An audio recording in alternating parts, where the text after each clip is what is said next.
Pasca nyepi, tingkat kunjungan ke Pasar Kumbasari tidak ubahnya seperti hari-hari biasa. Menurut salah satu pedagang, kunjungan Pasar Kumbasari didominasi warga setempat.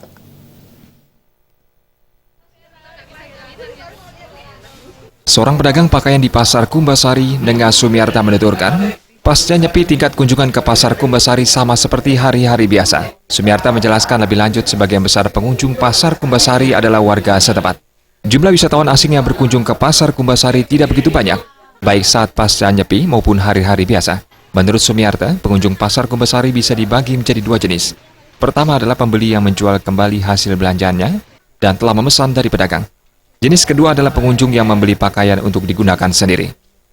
Stabil jadinya itu, di mana pembelinya itu soalnya kan dia istilahnya jual beli sebenarnya itu kan dia sebagai pembeli kan harus kekurangan ya kesini jadinya di Pasar Badung kan masih semeraut jadinya itu kebanyakan ke Pasar Kumbasari. Di sini kan banyak groseran gitu.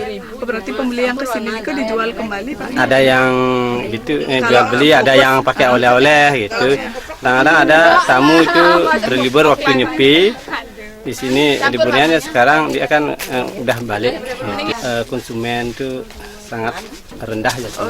Berarti berpengaruh kebakaran di sana ya? Pengaruh ya, orang masih takut. Oh gitu. Ya dari semenjak 1 minggu udah ada perubahan. Sumiarta menambahkan, Pasar Kumbasari sempat sepi kurang lebih selama sepekan pasca kebakaran di Pasar Badung.